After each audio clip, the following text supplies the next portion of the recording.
요한복음 11장 17절에서 37절까지의 말씀입니다.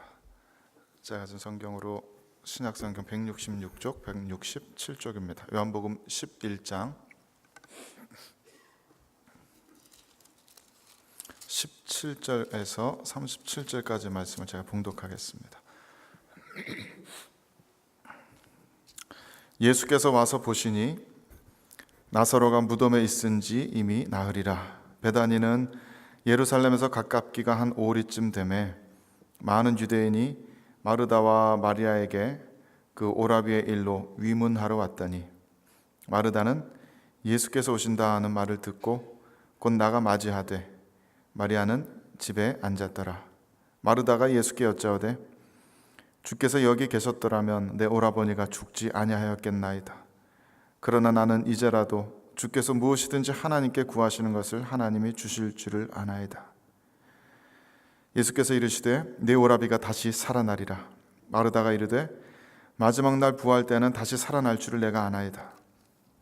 예수께서 이르시되 나는 부활이요 생명이니 나를 믿는 자는 죽어도 살겠고 무릇 살아서 나를 믿는 자는 영원히 죽지 아니하리니 이것을 내가 믿느냐.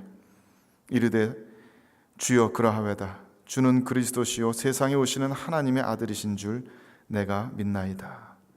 이 말을 하고 돌아가서 가만히 그 자매 마리아를 불러 말하되 선생님이 오셔서 너를 부르신다 하니 마리아가 이 말을 듣고 급히 일어나 예수께 나아가매 예수는 아직 마을로 들어오지 아니하시고 마르다가 맞이했던 곳에 그대로 계시더라. 마리아와 함께 집에 있어 위로하던 유대인들은 그가 급히 일어나 나가는 것을 보고 곡하러 무덤에 가는 줄로 생각하고 따라가더니 마리아가 예수 계신 곳에 가서 배웠고 그 발 앞에 엎드려 이르되 주께서 여기 계셨더라면 내 오라버니가 죽지 아니하였겠나이다 하더라. 예수께서 그가 우는 것과 또 함께 온 유대인들이 우는 것을 보시고 심령의 비통히 여기시고 불쌍히 여기사 이르시되 그를 어디 두었느냐. 이르되 주여 와서 보옵소서 하니 예수께서 눈물을 흘리시더라. 이에 유대인들이 말하되 보라 그를 얼마나 사랑하셨는가 하며 그중 어떤 이는 말하되 맹인의 눈을 뜨게 한 이 사람이 그 사람은 죽지 않게 할 수 없었더냐 하더라. 아멘. 요한복음에 기록된 예수님의 표적 7번째입니다. 죽었던 나사로를 다시 살리신 그런 표적입니다. 잘 아시는 말씀이겠습니다만은 시브리서 9장 27절 말씀에 한 번 죽는 것은 사람에게 정해진 것이요 그 후에는 심판이 있으리니 라고 하였습니다. 사람은 누구나 한 번은 죽습니다. 어떤 철학자는 이렇게 표현을 했는데 인간의 삶이라는 것은 죽음을 향해서 쏘아진 화살이다 그랬습니다. 인간은 태어나자마자 죽음이라는 관역을 향해 화살처럼 매우 빠르게 날아갑니다. 한 번 죽는 것은 우리 모든 사람들에게 피할 수 없는 운명인 것처럼 보입니다. 하지만 우리는 종종 그 사실을 잊고 살죠. 젊은 세대들일수록, 나이가 젊을수록 죽음에 대해서 그닥 신경 쓰지 않습니다. 죽음은 그저 먼 훗날의 일일 것이라고, 자기와는 지금은 전혀 상관없는 일일 것이라고 생각합니다. 나에게 주어진 이 젊은 때를 신나게 마음껏 살다가 살 만큼 다 살고 이제 천천히 마음의 준비를 하다가 때가 되면 맞이하게 되는 것이 죽음일 거라고 그렇게 무의식 중에 생각하기가 쉽습니다. 제가 대학교 다니던 시절에 굉장히 히트했던 소설이 있는데요. 무라카미 하루키라는 일본 작가가 쓴 상실의 시대라는 책입니다. 일본에서는 원래 제목은 노르웨이 숲이라고 되어 있었는데 한국에서 번역되면서 상실의 시대라는 제목으로 출간되어 나와서 그 당시 제 또래 젊은이들에게 굉장히 큰 인기를 끌었습니다. 거기 보면은 이런 문장이 등장합니다. 죽음은 삶의 대극이 아니라 그 일부로서 존재한다. 죽음은 삶의 대극이 아니라 그 일부로서 존재한다. 굉장히 인상 깊은 문장이어서 오래도록 제 기억에 남아 있습니다. 삶은 이쪽 끝에 있고 죽음은 저쪽 끝에 있는 그런 것이 아니다라는 이야기입니다. 그거보다는 죽음이라는 것은 삶 속에 잠복했다가 순식간에 우리를 잡아채는 것이다 라고 작가는 이렇게 쓰고 있습니다.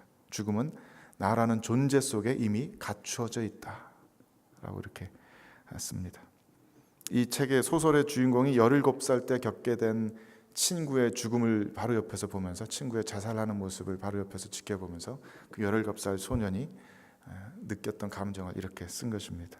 물론 대부분의 사람들은 17살이 아니라 27살, 37살이 되어도 그렇게 죽음이 늘 삶의 구석구석에 퍼져 있다는 것을 의식하지 못한 채 살아갑니다. 우리는 죽음을 평소에 별로 의식하지 않고 살아갈 뿐만 아니라 죽음이 무언지에 대해서도 잘 모릅니다. 죽은 사람은 어떻게 되는 건지, 과연 죽음이라는 것은 어떤 형태인지 우리는 그거 잘 알지 못합니다. 탐 라이트라는 신학자가 쓴 책에 이런 말이 나옵니다.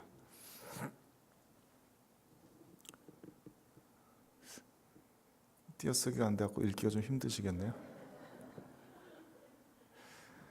죽음과 그 이후의 삶에 대한 믿음은 참으로 다양한 모양과 색채와 크기를 갖고 있다. 이 탐 라이트라는 분이 이 표현 되게 자주 하세요. 죽음 이후의 삶, 그 이후의 삶. 저번에 부흥회 때 고영민 목사님도 오셔서 똑같은 표현 쓰셨었죠. 죽음 이후의 삶은 그 중간기의 상태를 말하는 것이고, 그 중간기 이후의 부활의 삶을 가리켜서 죽음 이후의 삶, 그 이후의 삶이라고 그렇게 표현을 합니다. 근데 여기서 말하는 것은 죽음 이후의 삶, 중간기 때를 이야기하는 겁니다. 부활 이전에. 죽음과 그 이후의 삶에 대한 믿음은 참으로 다양한 모양과 색채와 크기를 가지고 있다.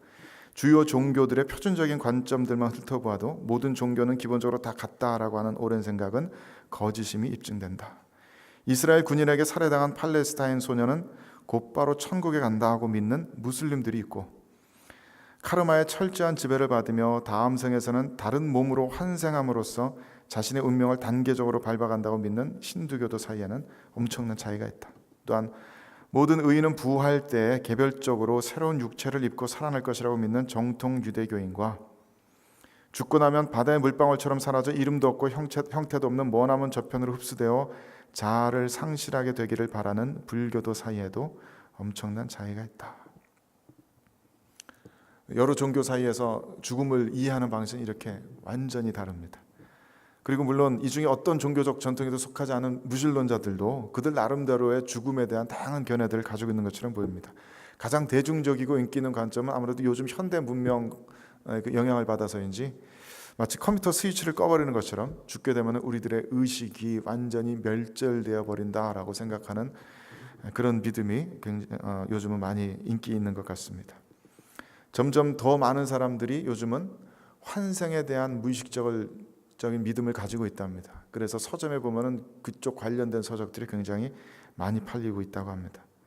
또 한편으로는 뉴에이지 사상의 영향으로 죽게 되면은 우리의 영혼이 우주의 더 큰 존재에게로 흡수되어서 바람이나 나무나 이런 자연 가운데로 흡수되어서 그 혼이 영원토록 떠돌아다니게 된다고 믿는 그런 뉴에이지적인 사상도 꽤 인기 있는 것 같습니다. 교회 내부에서도 죽음에 대한 이런 혼란들을 발견하기는 어렵지 않습니다. 저는 최근에 바로 불과 며칠 전에 청년과 상담하다가 교회 다니는 이 청년이 환생에 대한 믿음을 갖고 있는 것을 보고 깜짝 놀랐습니다. 오순절파 계열 교단에서 신앙생활을 했던 어떤 분은 죽으면 인간이 천사처럼 완전히 영적인 존재가 되어서 그 상태로 영원히 살아가게 된다고 믿고 있는 것을 보았습니다. 또 장로교에서 오래 생활하신 분은 죽어 있다가 그렇게 천사처럼 영적으로 변하는 순간이 있는데 그 순간이 바로 부활이라고 믿고 있는 분도 보았습니다. 교회 내에서도 죽음은 우리들에게 여전히 혼란을 일으키는 주제입니다. 오늘 본문에서 예수님께서는 사랑하시던 제자의 죽음과 마주하십니다. 예수님께서 이 죽음을 어떻게 대하시는지, 이 죽음을 어떻게 바라보시는지, 어떻게 죽음을 다루시는지 우리는 그러한 점들을 좀 눈여겨볼 필요가 있을 것 같습니다. 본문 한번 살펴보겠습니다. 오늘 읽지는 않았지만 11장 전반부를 보면은 주님께서는 나사로가 이미 죽음을 목전에 둔 위태로 매우 위중한 상태라는 것을 알고 계셨습니다. 우리 3절 말씀을 함께 다 같이 읽어보겠습니다. 고개를 드셔도 됩니다. 다 같이 읽어보겠습니다. 시작. 이에 그 누이들이 예수께 사람을 보내어 이르되 주여 보시옵소서 사랑하시는 자가 병들었나이다 하니. 이 병든 제자의 누이들이 마르다와 마리아가 사람을 예수님께 보냈습니다. 그래서 주님께서 사랑하시는 그 나사로 형제가 병들었습니다 라고 보고하였습니다. 구체적으로 어떻게 해달라고 주님께 명령하듯이 그렇게 요구하지는 않았지만 자신들의 형편을 알게 되면서 주님의 응답만을 이 여인들은 기다리고 있습니다. 근데 사랑하시는 그 제자가 병들었다는 소식을 듣고 예수님께서는 꿈쩍도 안 하십니다. 이 소식을 예수님께 보냈던 누이들 입장에서 얼마나 답답하고 초조했을까요? 사랑하는 오라비의 죽음을 눈앞에 두고서 도대체 자기들 손으로는 할 수 있는 것이 아무것도 없어서 이런저런 방법 다 쓰다 못해서 그저 마음 태우면서 예수님께 이 소식을 보내고 예수님만 기다리고 있는데 예수님은 전혀 급해 보이질 않으십니다. 수많은 병자들을 고쳐주신 예수님이신데 태어나서 맹인된 사람까지도 이 각막의 결손이라든지 뇌신경의 결손이라든지 뭔가 결함이 부족한 채로 태어난 사람조차도 보게 해주신 그 예수님이신데 그 예수님께서 오셔서 말씀 한마디만 해주시거나 손 한 번 얹으시면 나사로가 벌떡 일어날 것 같은데 주님께서는 전혀 다급해하지 않으시고 이 병은 죽을 병이 아니니라 그냥 그 말씀만 하십니다.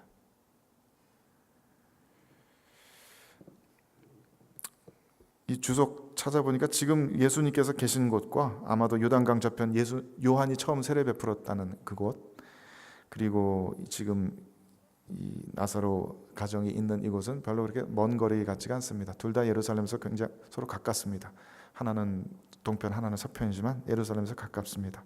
아마도 서둘러 움직이자면은 반나절도 안 걸려서 걸어올 수 있는 그런 거리였을 것입니다. 하지만 예수님께서는 마치 죽음 그게 그렇게 대단하냐, 죽음이라는 거 그렇게 호들갑 떨 일 아니다 라고 하시는 듯이 별다른 반응을 보이시지 않으십니다.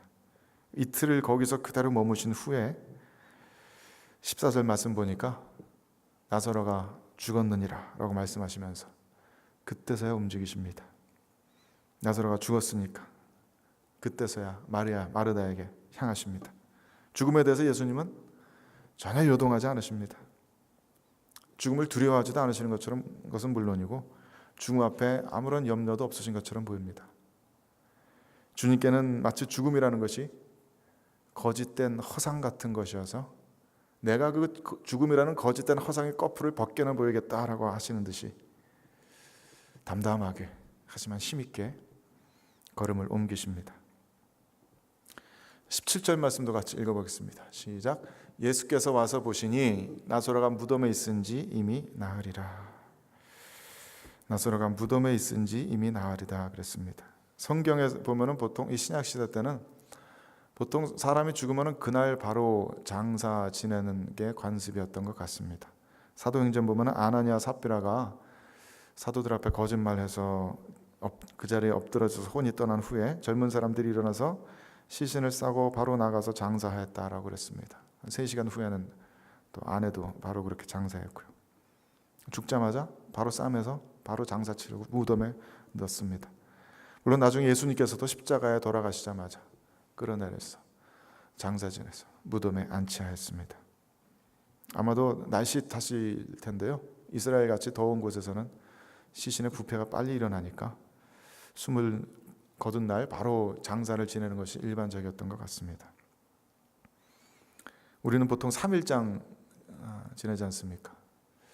3일장의 유래 구글링을 해보니까 별의별 이야기들이 다 나오는데 아마 옛 유대 사람도 비슷한 생각했던 것 같고 우리 옛 동양 사람들도 생각하기를 사람이 죽으면 그 혼이 떠나서 저승을 갔다가 혹시나 다시 돌아오려면 그 돌아오는 길이 한 3일은 걸린답니다. 그래서 그것을 기다려주느라고 3일장 치른다는 이야기들이 있습니다. 나사로는 죽은 지 3일 지난 것도 아니고 죽은 지 나흘 지난 것도 아니고 무덤에 들어간 지 나흘입니다. 숨을 거두자마자 장사 지내고 무덤에 안치했다고 해도 이미 시신의 부패는 꽤 진행됐을 겁니다. 아마도 사도 요한은 일부러 이 얘기를 강조해서 쓴 것 같습니다.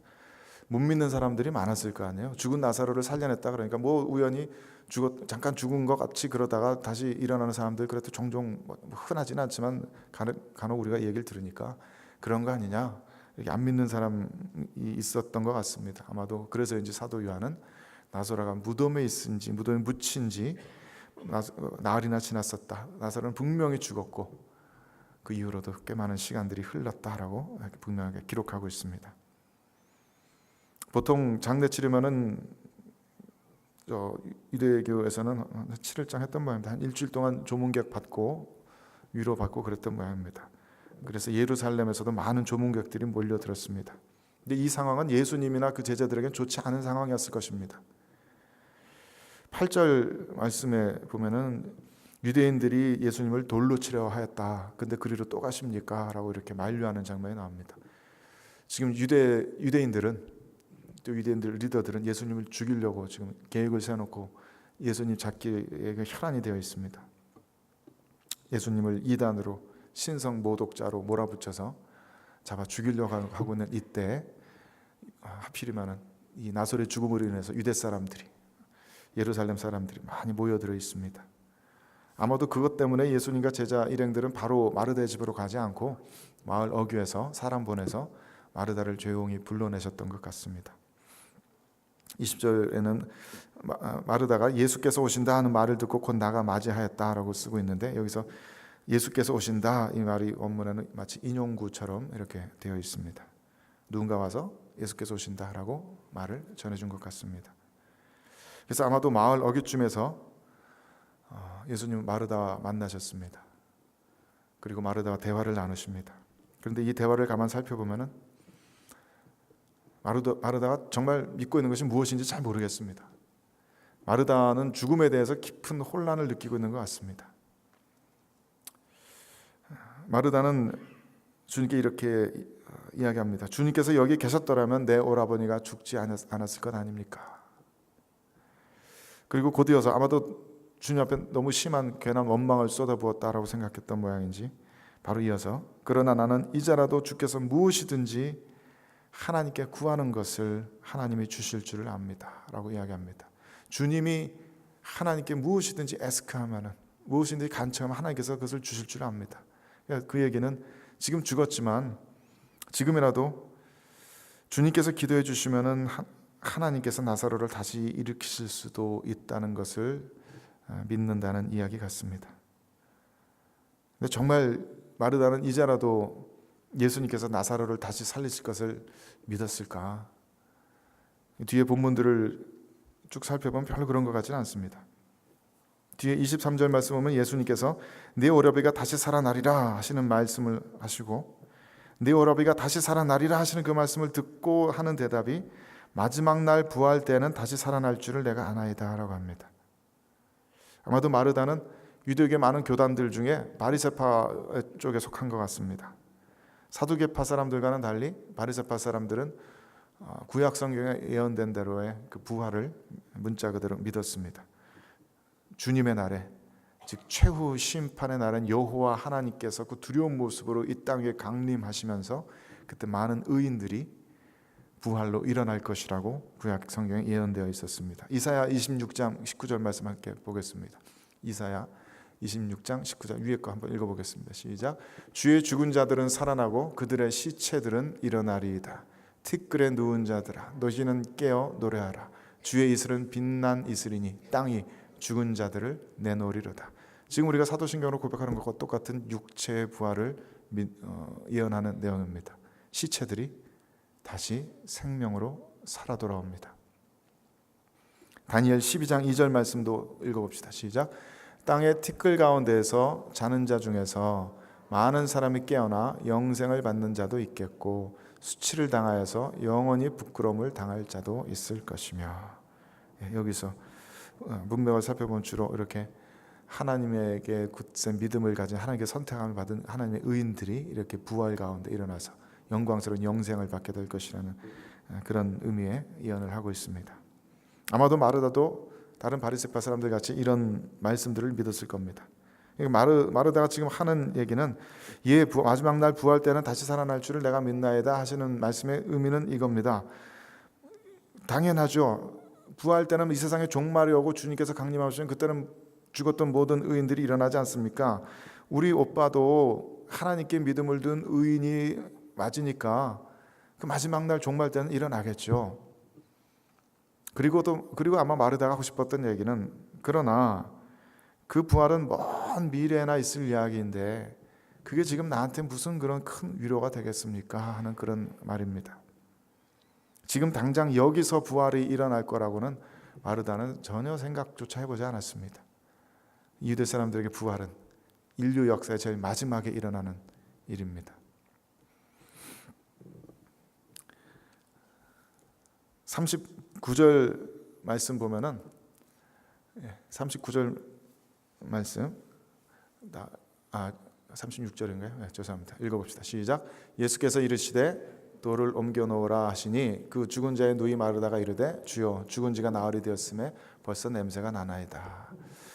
주님께서 하나님께 무엇이든지 구하면 이루어 줄 것을 내가 믿습니다. 주님께서 그렇게 기도 좀 해봐 주세요 라고 간청하는 것 같더니 예수님께서 직접 진짜로 무덤에 가서 돌을 옮겨 놓으라 라고 말하니까 지금 죽은 지 나흘이나 됐는데 뭐 하시는 겁니까? 라고 묻는 겁니다. 죽은 지 나흘이나 돼서 벌써 부패돼서 냄새가 납니다. 이런 사람을 어떻게 살리시겠다는 말입니까? 라고 마르다가 이야기하는 것 같습니다. 그러니까 마르다는 예수님께서 죽은 나사로를 정말로 지금 다시 살아나게 하실 것이라고 믿고 있지 않는 것 같습니다. 더 정확하게 말하자면 믿어야 된다는 것을 머리로는 알고 있는데 마음으로 그 믿음이 내려온 것 같지는 않습니다. 물론 그것을 가지고 마르다는 예수님께 대한 믿음이 없다라고 이야기할 수는 없을 겁니다. 마르다는 분명히 예수님을 믿었습니다. 27절 말씀 보면은 예수님께서는 그리스도시요 세상에 오시는 하나님의 아들이신 줄을 내가 믿나이다 라고 하는 마치 베드로의 신앙 고백을 연상시키는 아주 아름다운 신앙 고백을 합니다. 마르다는 예수님을 믿습니다. 그분이 그리스도이신 것을 믿고 이 세상에 오신 하나님의 아들인 것을 믿습니다. 하지만 마르다는 자기가 고백한 그 신앙의 내용을, 그 의미를 다 미처 이해하지 못한 것 같습니다. 그리스도시요 하나님의 아들이신 예수님께서 어떻게 사망 권세를 깨트리시는지, 어떻게 삶과 죽음의 경계를 자유자재로 넘나드시는지, 하나님의 독생자이신 예수님께는 삶과 죽음의 경계 같은 건 아무런 의미도 없다는 것을 마르다는 전혀 이해하지 못하고 있는 것 같습니다. 그렇다면 마르다가 믿고 있었던 부활이란 과연 뭘까?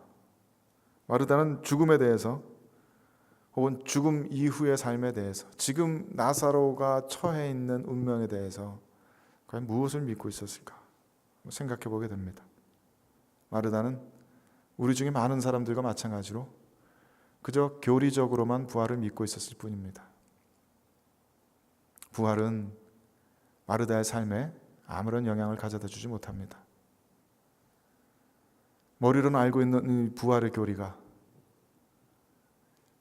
사랑하는 오라버니의 죽음을 앞둔 마르다의 영혼에 아무런 소망도 가져다 주지 못하고 아무런 위로도 가져다 주지 못합니다. 부활은 마르다의 삶에 하루하루 매일매일 살아가는 그 매일매일의 하루하루의 삶의 순간순간들에 아무런 영향을 미치지 못합니다. 마르다에게 죽음이란 모든 것의 끝이나 마찬가지입니다. 그 누구도 피할 수 없는 죽음, 예수님이라 해도 어쩔 수 없는 죽음, 이미 죽었기 때문에, 이미 모든 것이 끝났기 때문에 그 수많은 병자들을 고치고 태어나면서 맹인된 사람들까지 고치신 그 예수님이라도 이 죽음이라는 장벽 앞에서는 어쩔 수 없다라고 무의식적으로 굳세게 확신하고 있는 것 같습니다. 그 동생 마리아도 그닥 별다르진 않습니다. 마르다 마리아 이야기들을 보면 늘 마리아는 좀 앞서 행동하고 좀 적극적인 사람인 것에 비해서 마리아는 늘 좀 수동적이고 그런 사람인 것 같습니다. 기질 자체가 그런 사람인 것 같습니다. 마르다가 예수님과 만나서 대화를 나누는 중에도 마리아는 주변 환경에 지금 뭐가 어떻게 돌아가는지 모르고 오빠를 잃은 슬픔에만 깊이 몰두해 있습니다. 예수님이 오신 것도 모른 채 그냥 집안에 머물러 있었습니다. 그리고 마리아가 마르다를 통해서 예수님께서 오셨다는 소식을 듣습니다. 아마도 주님께서 다시 한번 마르다를 시켜서 마리아도 불러오너라 이렇게 말씀하신 것 같습니다. 유대 사람들을 피하기 위해서 그렇게 조용히 불러내신 것 같습니다. 32절 말씀 보니까 마리아는 예수님을 보자마자 그 앞에 엎드러집니다. 그리고 언니가 했던 말과 똑같은 말을 합니다. 주께서 여기 계셨더라면 내 오라버니가 죽지 아니하였겠나이다. 하지만 지금은 모든 것이 끝났다는 얘기죠. 늦었다는 이야기죠. 죽음의 이 장벽은 아무도 넘을 수 없다고 믿고 있는 겁니다. 주님이라고 해도, 물로 포도주를 만드신 주님이라고 해도, 오병이어로 5,000명을 먹이신 주님이라고 해도, 물 위를 걸어서 풍랑을 잠재우시는 주님이라고 해도, 죽음 앞에서는 그런 건 모두 다 삶에서나 관계되는 일이지, 죽음의 권세 앞에서는 예수님께서 할 수 있는 일이 뭐가 있겠냐고 그렇게 묻고 있는 것 같습니다. 33절 말씀도 함께 읽어보십시다. 시작. 예수께서 그가 우는 것과 또 함께 온 유대인들이 우는 것을 보시고 심령에 비통히 여기시고 불쌍히 여기사. 예수님께서 우셨다는 말씀이 나오는데, 사람들의 슬픔에 마음이 동해서 그래서 같이 우셨다는, 그런 함께 슬퍼하셨다는 정도의 이야기가 아닌 것 같습니다. 30일 여기에 비통히 여기셨다라는 표현은 영어로 이렇게 deeply moved라고 표현해 좀 어정쩡하게 표현되어 있는데, 원문 보면은 화가 난 상태에 가깝다는 표현입니다. 분개하여서 엄히 경고하고 책망할 때 이 단어를 사용합니다. 예수님께서는 그저 슬퍼하고 계시는 것이 아닙니다. 예수님께서는 화가 나 계십니다. 무엇에 대해서 화가 나 계시는가 하면은, 이처럼 예수님께서 사랑하시는 제자들을 붙들고 있는, 그리고 그들을 지배하고 그들을 두렵게 하고 그들을 혼란케 하는 사망에 대해서 화가 나 계신 겁니다. 히브리서 2장 14절 후반부에서 15절 말씀이 이렇게 되어 있습니다. 읽어보십시다. 시작. 여기 앞에가 이렇게 되어 있습니다. 주님께서 우리 사람들과 같은 모양으로 혈과 육을 지니게 된 이유는, 그리고 같이 읽읍시다. 시작. 죽음을 통하여 죽음의 세력을 잡은 자 곧 마귀를 멸하시며 또 죽기를 무서워함으로 한평생 매어 종노릇하는 모든 자들을 놓아주려 하심이니. 아멘입니다. 사람들은 전부 죽기를 무서워해서 한평생 죽음의 종노릇을 합니다. 인간들은 죽음에 대한 무의식적인 공포에 사로잡혀 있습니다. 그 때문에 죽음을 일부러 잊으려고도 하고, 죽음에 대한 여러 가지 미신들을 만들어내면서 죽음을 오해하기도 합니다. 하여간 죽음에 대한 모든 혼란 가운데 빠져 있습니다. 예수님께서는 그러한 우리를, 죽음의 권세에서 앞에서 꼼짝 못하고 죽음의 종노릇하는 우리들을 풀어 자유케 하시려고 오셨습니다. 죽음에 대한 모든 두려움들을 벗겨내시고, 죽음에 대한 모든 헛된 환상과 미신들을 벗겨내시고 우리를 자유케 하시려고 오십니다. 예수님께서는 죽음을 정복하시고 죽음을 다스리십니다.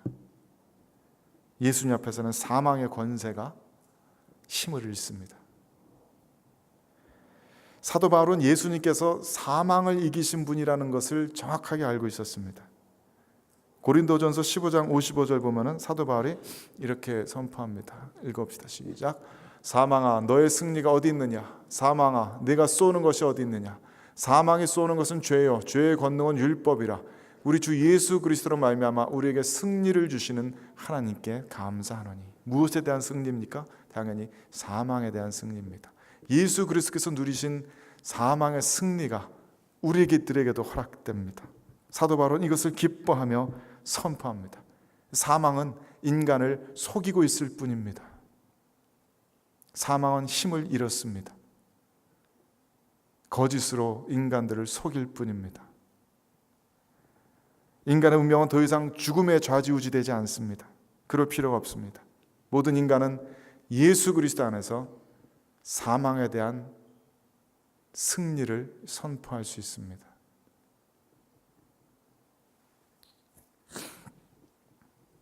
N.T. 라이트가 전통적 기독교 신학이 가지고 있는 죽음에 대한 이해를 굉장히 잘 보여주는 시라고 소개한 글이 있습니다. 존 던이라는 분이 쓰신 Death Be Not Proud라는 시입니다. 영어도 일부러 조그맣게 덧붙였는데 작아서 잘 안 보이시겠네요. 굉장히 이거보다는 굉장히 긴 시인데 중간을 좀 줄였습니다. 제가 읽어보겠습니다. 죽음아, 뽐내지 마라. Be not proud.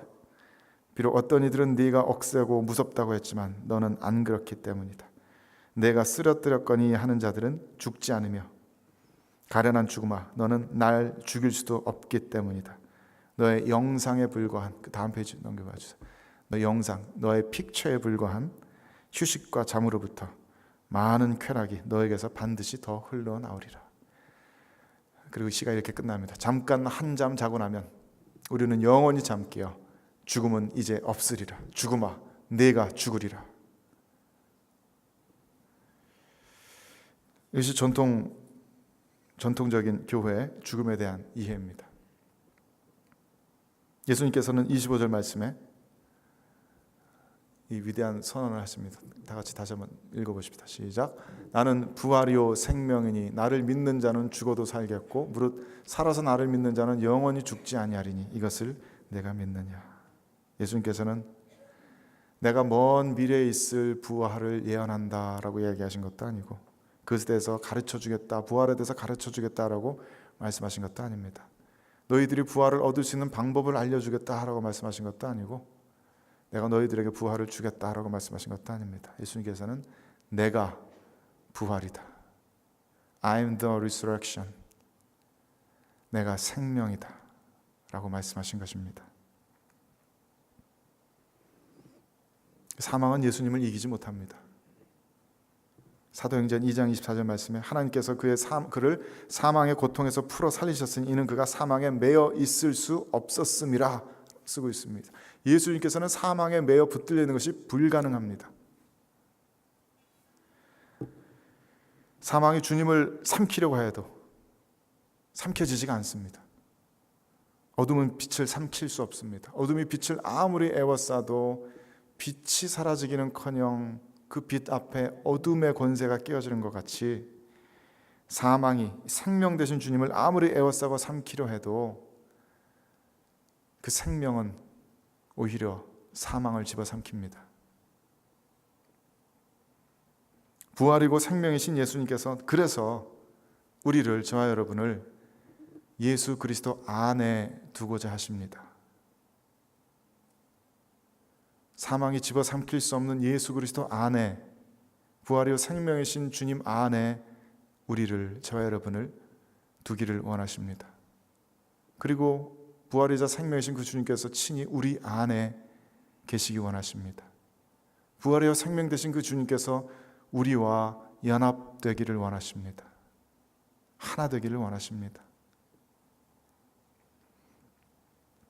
사망이 우리를 건드리지 못하도록 우리를 지키기 원하십니다.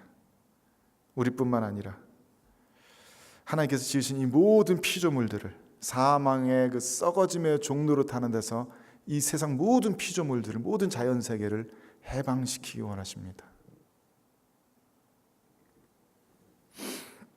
사도들은, 그리고 우리 신앙의 선배들, 순교자들은 이런 비밀들을 알았습니다.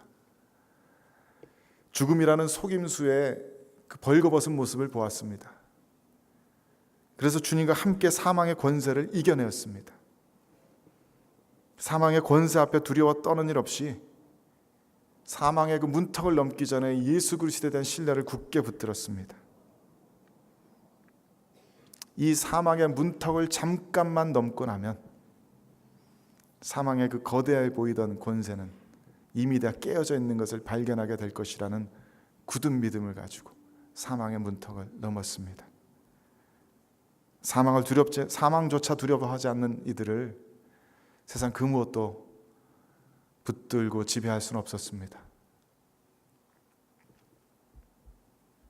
많은 신학자분들은 이런 가르침들이 신약 성경 전체의 핵심적인 신앙 중에 하나라고 이야기합니다. 즉 다른 말로 하면 초대교회 성도들은 이 부활을 아주 핵심적인 신앙의 내용으로 간직하고 있었다는 이야기입니다. 초대교회 성도들은 오늘날 우리가 사도신경이라고 부르는 그 믿음의 고백을 사람들 앞에서 퍼블릭하게 고백하는 사람들에게만 세례를 주었습니다.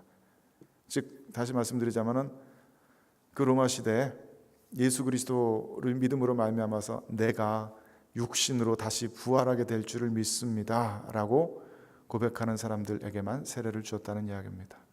초대교회 모든 성도들은 로마 교회 박해에서 사자밥이 되고 횃불로 십자가에서 태워지는 그 극심한 박해 속에서도 내가 육신으로 다시 이 땅에 부활하게 될 줄을 믿습니다라는 그 신앙의 고백을 지켜내었습니다.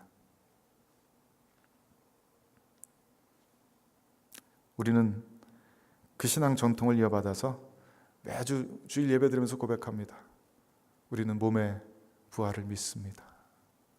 몸이 다시 사는 것을 믿습니다. 우리는 예수께서 육체로 부활하신 것이 바로 우리들의 부활의 표본인 것을 믿습니다. 우리도 그와 똑같은 몸을 입게 될 것을 믿습니다.